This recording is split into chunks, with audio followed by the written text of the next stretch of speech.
अस्सलाम वालेकुम गाइस, कैसे हैं आप सब लोग। होप सो आप सब ठीक होंगे।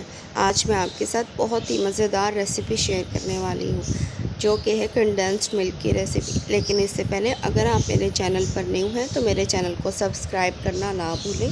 साथ ही साथ बेल आइकन को ज़रूर प्रेस करें ताकि आपको मेरी नई आने वाली वीडियोज़ का नोटिफिकेशन मिल सके। मेरी वीडियो को फ्रेंड्स एंड फैमिली के साथ शेयर भी करें और लाइक भी करें। तो आइए चलकर स्टार्ट करते हैं रेसिपी। कंडेंस्ड मिल्क बनाने के लिए मैंने यहाँ पर जो है मेजरमेंट कप के साथ मेजर करके 2 कप दूध लिए हैं। ये फुल फैट मिल्क है। उसके बाद आप इसको बॉईल कर लें। जब इसमें अच्छी तरह से बॉईल आ जाए तो फिर आपने इसके अंदर चीनी डालनी है। मिल्क जो है वो बॉईल होना स्टार्ट हो गया है। अब ये मिल्क अच्छी तरह से बॉईल हो गया है। अब मैं इसके अंदर चीनी डालूँगी, जो कि आधा कप है। आपने मेजरमेंट का ख़ास ख्याल रखना है और स्पैचुला को आपने कंटिन्यूसली इसके अंदर चलाते जाना है। अब चीनी जो है इसके अंदर अच्छी तरह से मिक्स हो चुकी है।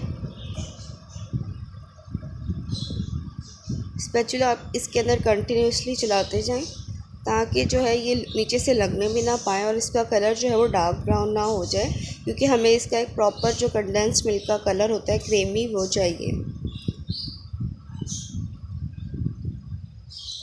इसको मुसलसल पकाते जाएं। इसको पकते पकते तकरीबन 30 मिनट से ज़्यादा हो चुके हैं और इसका कलर कुछ ऐसा हो चुका है।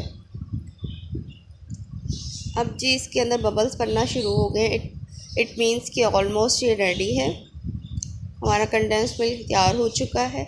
अब आप इसको किसी भी कंटेनर में या बर्तन में निकाल लें और इसको फ्रिज में रख के ठंडा कर लें और इसको डिफरेंट रेसिपी में आप इस्तेमाल कर सकते हैं। बहुत ही खूबसूरत सा कलर आ चुका है, बिल्कुल एक्चुअल जो कंडेंस्ड मिल्क का कलर होता है। ओके जी, अल्लाह हाफिज़, टिल द नेक्स्ट वीडियो।